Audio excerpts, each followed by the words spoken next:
ishonch bilan startni bosdi. Ammo u bilmasdi keyingi bosqichlarda uni qanday dahshatlar kutib turganini. Buyruqqa asosan Descent xodimi o'yinni ishga tushirdi. Pultni ushlagancha o'yin boshlanishini kutardi. Iltimos, menyudagi ko'rsatmalarni ovoz chiqarib o'qing. Descent xodimi tomog'ini qirib, qo'llanmani xuddi teleshou boshlovchisi kabi o'qidi. Professor Golning dahshatli qo'rquv challenji. Bu butun oilani xursand qiladigan realistik va qo'rqinchli action o'yin. Telba daho Professor Gol bu fantastik challenjda o'zini zehni, matonati va kuchini sinab ko'rmoqchi bo'lgan hammani taklif qiladi. O'yin juda ham oson. Qilishingiz kerak bo'lgani faqat yakka yoki do'st bilan o'ynashni tanlash. Keyin esa qo'rqinchli sarguzashtda bosqichma-bosqich tirik qolishga harakat qilish. O'yinni boshlagach, uni istalgan yerda o'ynashingiz mumkin. Uyda, ko'chada va hatto maktabda ham. Qachon va qayerda bo'lmasin, Professor Golning dahshatli mavjudotlari sizni topadi. Ko'ngilxushlik aslo tugamaydi. Lekin ehtiyot bo'ling. Professor Gol bir so'zli odam. Siz bu challenjni qabul qilsangiz, kimdir g'olib bo'lmagunicha uni tashlab keta olmaysiz. O'yinga butun tanangizni bering va siz shahardagi eng zo'ri bo'lasiz. Agar yutqazsangiz, taqdiringiz Professor Golniki bo'ladi. Bu challenjda qo'shimcha jon va ikkinchi imkoniyat mavjud emas. Game over va sen tamomsan. Men o'ynagan o'yinlardan juda qiyin yoki boshqacha bo'lmasa kerak. Albatta eplayman. Ajoyib, boshlashingiz mumkin. Esingizda bo'lsin, sizning o'yiningiz tadqiqotlar uchun yozib olinadi. Va u ishonch bilan startni bosdi. Ammo u bilmasdi keyingi bosqichlarda uni qanday dahshatlar kutib turganini. Hammaga salom, men O'chirg'ichman. Bugun men sizlarga SCP fondining xavfsiz sinfidagi obyekt SCP-1315 haqida aytib beraman. SCP-1315, boshqacha nomi eng qiyin o'yin. Ko'rinishidan Shimoliy Amerikaning standart Nintendo Entertainment System, qisqacha NES konsolining video o'yin kasetasi bilan bir xil. Kaseta kulrang plastikdan yasalgan va kelib chiqishi noma'lum. U bilan kelgan o'yin qo'llanmasiga ko'ra, o'yinning nomi Professor Golning dahshatli qo'rquv challenge. Tarifiga ko'ra, ikkitagacha o'yinchilar uchun o'ta realistik va xavfli action o'yin. Kaseta NES konsoliga o'rnatilganda qora oyna paydo bo'ladi. U yerda bir yoki ikki kishilik rejimni tanlash mumkin bo'lgan oddiy menyudan boshqa hech narsa yo'q. Har ikkala tugmani bosish ham bir xil keyingi oynaga olib boradi. Keyingi oynada o'yin pultini ushlab turgan odam rostdan ham o'yinni o'ynamoqchiligi so'raladi.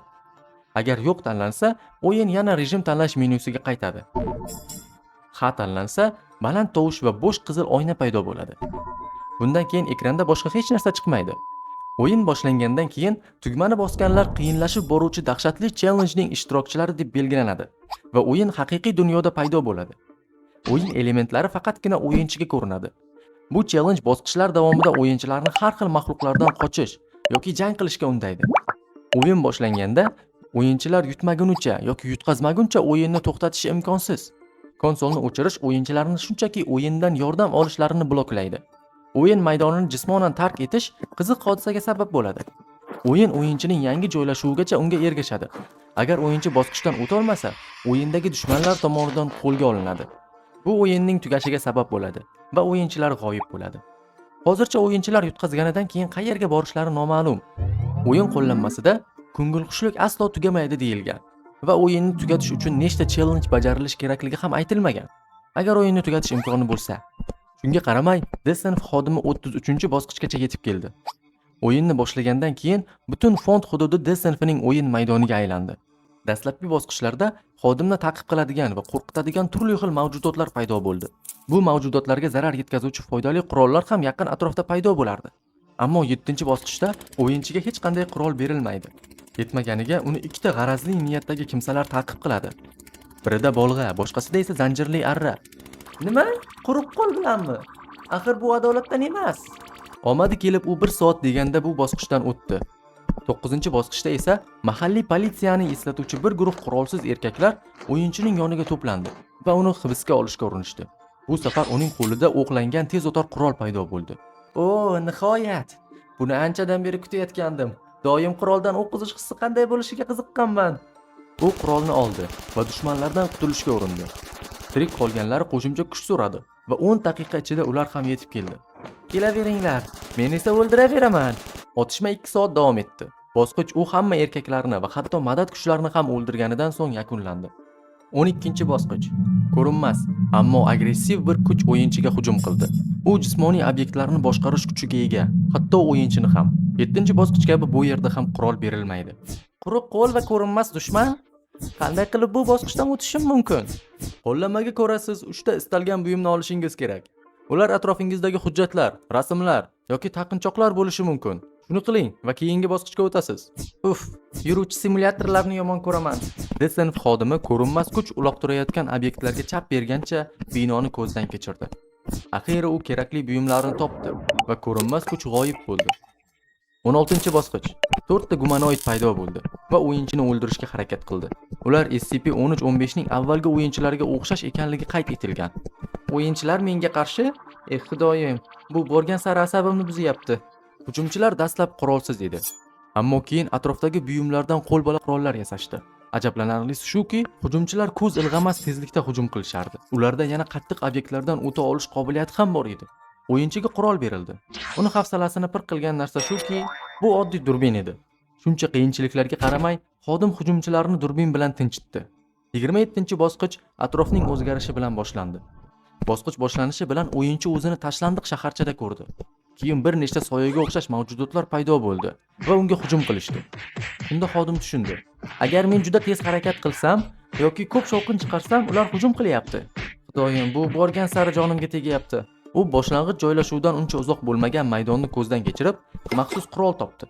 Bu tayoqcha edi va uni mavjudotlarga qaratish o'yinchiga ularni o'ldirish imkonini berardi. Abrakadabra, nima bo'lsa ham o'lib ket. Tayoqchaning uchidan yorqin nur chiqdi va mavjudotlar juda xunuk tarzda ko'zdan g'oyib bo'ldi. Men kutgandek natija bermadi. Xuddi buni kimdir g'orda o'tirib, obed pulidan yig'gandek. Undan ko'ra o'sha pulni menga danat qilgani yaxshi edi. Nihoyat u 33-bosqichga yetib keldi va rekord qo'ydi. U yer xuddi tropik orolga o'xshardi. Moviy osmon, uzoqda chiroyli sharshara oqib turibdi va cheksiz ko'lamda yashil manzara. Bu yer yoqimli va tanish ko'rinyapti. U borgan sari oldinga harakatlandi. To'satdan uning oyog'i yumshoq nimagadir tegdi. Bu o'lik quyonning qonli jasadi edi. U shokka tushdi va shoshgancha quyondan oyog'ini oldi, ammo muvozanatni yo'qotib qoqilib tushdi. Keyin bu yerda quyondan boshqa hayvonlarning jasadlari ham borligini payqadi. Hatto odamniki ham. Ba'zilari yo'l bo'ylab sochilib yotardi. Boshqalari esa yo'l chetiga terilgan palma daraxtlariga osilgan. Yo xudoyim, nimalarga aralashib qoldim? Menimcha endi ortga yo'l yo'q. U o'ziga dalda berib yo'lida davom etdi. Jasadlardan o'tarkan, uni yo'lini bir o'yin personaji to'sdi. Bu Sonic edi. Lekin nimadir noto'g'ri. Salom, men bilan o'ynashni xohlaysanmi? Men Berkinmachoq. Nima? Tushunmadim. To'satdan uning atrofi do'zax manzarasiga o'zgardi. Ko'z ilg'agan hamma joy olov ichida. Sonic esa hech qayerda ko'rinmasdi. Yo xudoyim, bu yer do'zaxmi? Men o'ldimmi? Keyin Sonicning kulgulari aks sado berdi. Xohlaganingcha yugur, lekin yashirina olmayman. Shundaymi? Bu qanday o'ynalishini bilaman. Iltimos meni o'ldirma. Lekin umrbod qocha olmaysan. Birdan Sonic paydo bo'ldi. Uning ko'zlari qizil yonib turardi va qon tomchilardi. U o'yinchini olovli o'rmon bo'ylab quva boshladi. Xodim esa daraxtlar oralab qochardi va lava oqayotgan yoriqlardan sakrab o'tardi. Oxir oqibat u Sonicdan qochib qutuldi. Yoki u shunday deb o'yladi. Qayerda u? U ketdimi? U shoshgancha atrofga qaradi. Sonic hech qayerda ko'rinmasdi. Ammo u ortga qaraganda Sonic allaqachon uning qarshisida turardi. Uning katta og'zi keng ochilgandi. Tishlari esa ignadek o'tkir. Yo'q, yaqinlashma. Iltimos, o'tinaman. Yo'q. Qo'rqib ketmadingiz degan umiddaman. Har doimgidek videoni oxirigacha ko'rganingiz uchun rahmat. Yoqqan bo'lsa like bosishni va obuna bo'lishni unutmang. Kanal kelajagi sizning qo'lingizda. Donatning ko'pi yoki kami bo'lmaydi. Shu bilan birga donat qilganlari uchun mana bu obunachilarimga alohida rahmat aytmoqchiman. Qani endi hamma sizlarga o'xshasa. Iltimos, to'g'ri tushuning. Daromadsiz uzoqqa bora olmaymiz.